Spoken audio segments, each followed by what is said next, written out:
श्री स्वामी समर्थ. स्वामी कृपा ज्योतिषमध्ये मी भास्कराचार्य मंजुषा जोशी आपलं हार्दिक स्वागत करते. आज आपण समजून घेत आहोत जानेवारी 2025 हा नूतन वर्षातील प्रथम महिना सिंह राशीच्या जातकांना कसा राहणार आहे. तुमच्यासाठी कोणते शुभ संकेत आहेत, आरोग्य योग, शिक्षण योग, वाहन वास्तुयोग या सगळ्या गोष्टीतील इत्थंभूत माहिती आपण शास्त्रोक्त पद्धतीने ज्योतिषशास्त्राच्या आधारावर घेऊन आलेली आहे. चला तर मग माहिती समजून घेऊयात. लग्नस्थानापासून आपण माहितीला सुरुवात करतोय. तुमच्या दैनंदिन जीवनशैली व्यतीत करताना काही अडचणी येत आहेत, समस्या त्याच्यात तुम्ही जाताय, मार्गदर्शनाची आवश्यकता वाटते, नक्की मला संपर्क करा. त्यासाठी माझा संपर्क क्रमांक दिलेला आहे. राशी कुंडलीनुसार माहिती घेतोय, त्यामुळे जन्मलग्न कुंडलीप्रमाणे या माहितीमध्ये थोडासा तफावत, थोडीशी उपासनेमध्ये बदल या गोष्टी नक्कीच घडू शकतात. त्यासाठी आपण ती तुमची जन्मलग्न कुंडली तपासून घेणं तितकंच गरजेचं आहे. लग्नस्थानाची स्थिती पाहताना लग्नेश रविदेव ज्यांचं गोचर 14 तारखेपर्यंत धनुराशीतनं होईल, तदनंतर मकर राशीतनं गोचर करणारे रवी महाराज तुम्हाला विशिष्ट फळ प्राप्त करून देतील. धनुराशीतनं ज्यावेळेस मित्र राशीतनं रविदेवांचं गोचर होतं त्यावेळेस आत्मविश्वास मोठ्या प्रमाणात प्राप्त होतो. कुठलेही कार्य करायचं, मी करू शकतो, मला ते होणार आहे, या पद्धतीने तुमचे स्वर लागतात आणि त्या पद्धतीने तुम्ही काम सुद्धा करता. पण मकर राशी ही शनिदेवांची रास आहे आणि रविदेवांचं आणि शनिदेवांचं परम शत्रुत्व आहे.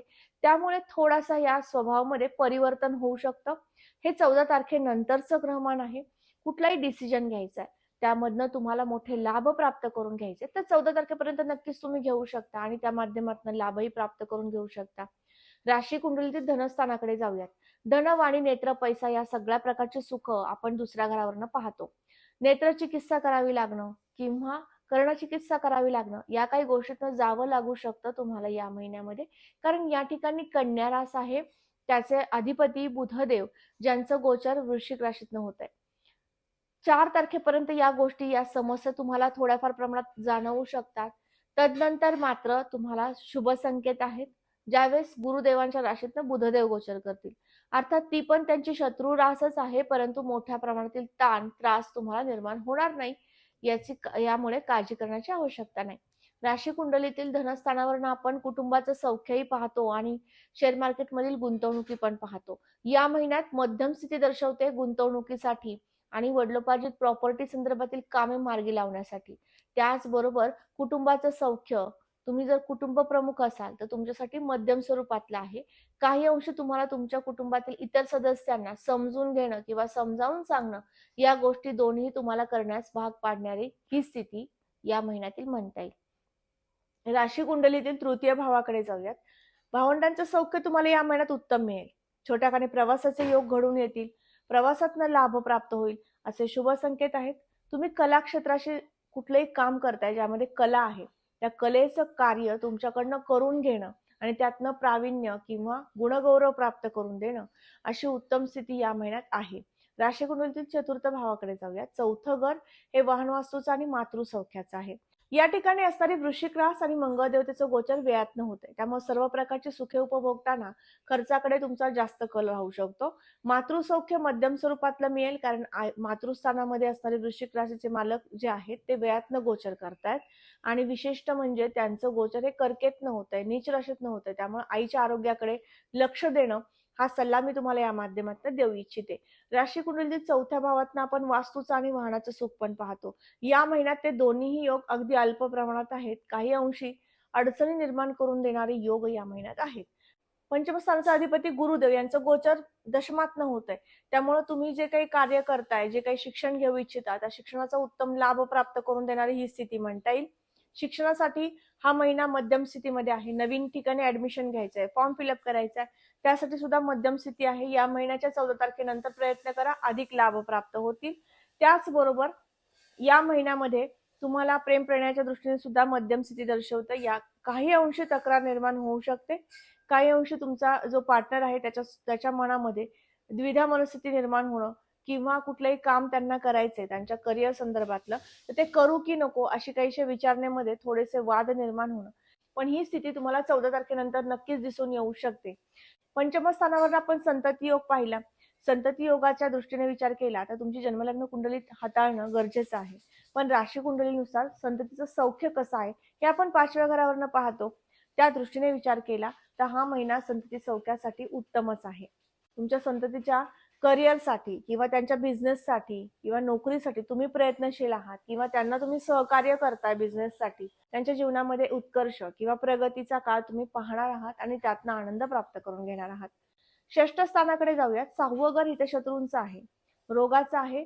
या दृष्टीने विचार केला तर या ठिकाणी असणारी मकर रास आणि शनिदेवतेचं गोचर सप्तमात न होणं म्हणजे किरकोळ प्रमाणात हितशत्रू निर्माण होऊ शकतात. फार मोठ्या प्रमाणात हे संकट नाही, पण अल्प प्रमाणात नक्कीच त्रास होऊ शकतो.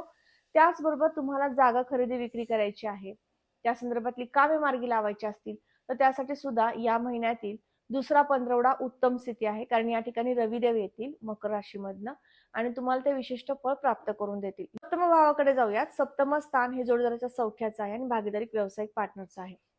व्यवसाय सुरू करताय, तुमच्यासाठी मध्यम स्थिती आहे, पण जोडीदाराचं सौख्य तुम्हाला या महिन्यात भरभरून मिळेल, कारण या ठिकाणी त्या ठिकाणचे अधिपती शनी महाराज यांच्यासोबत शुक्रदेव गोचर करतात. त्यामुळे प्रणयाचे योग उत्तम आहेत आणि तुम्ही एकमेकांना समजून घेणार आहात.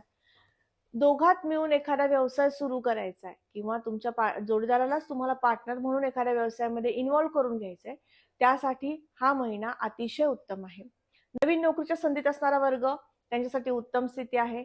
भागीदारी पार्टनर एखादा घ्यायचा आहे आणि बिझनेस सुरू करायचा आहे, तुमच्यासाठी उत्तम आहे. नोकरी करत एखादा साईड बिझनेस सुरू करायचा आहे, तुमच्यासाठी उत्तम स्थिती आहे. त्याचबरोबर व्यवसाय करायचा आहे, कुठला व्यवसाय करावा असा संभ्रम असेल तर तुमची जन्मलग्न कुंडली तपासून पहा. त्या माध्यमातून तुम्हाला योग्य मार्गदर्शन मिळू शकतं की कुठला व्यवसाय आपल्यासाठी योग्य आहे आणि त्यातनं मोठे लाभ प्राप्त करून देणार आहे, ते तुम्ही नक्कीच समजून घेऊ शकता. ज्यांचा तेल घाण्यासंदर्भातील व्यवसाय आहे, लोखंडासंदर्भातील व्यवसाय आहे, पेट्रोल पंप आहे, त्यांच्यासाठी हा संपूर्ण महिना लाभाचा आहे.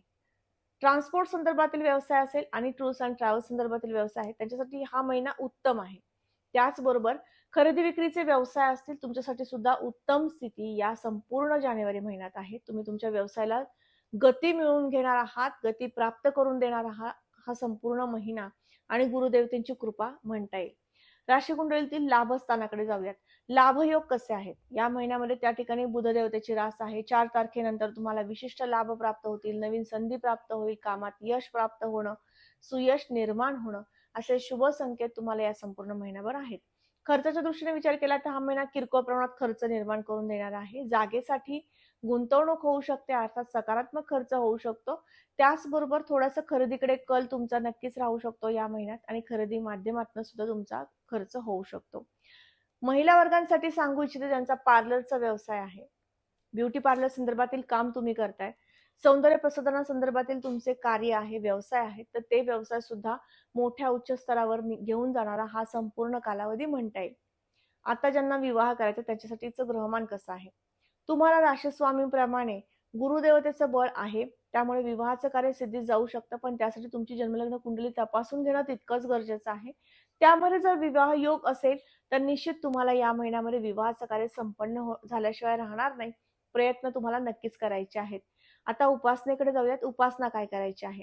या महिन्यामध्ये राहू देवतेची थोडीशी अल्प प्रमाणात तुम्हाला त्रास निर्माण करून देणारी स्थिती आहे, कारण राहुदेव अष्टमात गोचर करतायत. तर संपूर्ण महिनाभर पशुपक्ष्यांना अन्नदान करत चला. त्याचबरोबर राहू देवतेचा जप करा, म्हणजे तुम्हाला राहू देवतेचं सौख्य मिळेल. अचानक कुठल्याही प्रकारचं संकट किंवा त्रास तुम्हाला जाणवणार नाही.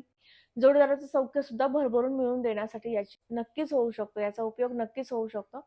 नक्कीच तुम्ही हा उपाय करून पहा. तर आज आपण संपूर्ण जानेवारी महिना सिंह राशीच्या जातकांना कसा राहणार आहे हे समजून घेतला. आजचा हा व्हिडिओ तुम्हाला कसा वाटला नक्की मला कमेंट करून सांगा. कमेंटमध्ये श्री स्वामी समर्थ लिहिण्यास अजिबात विसरू नका. तुम्ही आपल्या चॅनलवर नवीन असाल, चॅनलला सबस्क्राईब करा, बेल आयकॉनला क्लिक करा. पुन्हा भेटूयात अशाच महत्त्वपूर्ण माहितीसह. तोपर्यंत मी आपली रजा घेते. श्री स्वामी समर्थ. जय जय स्वामी समर्थ. रामकृष्ण हरी.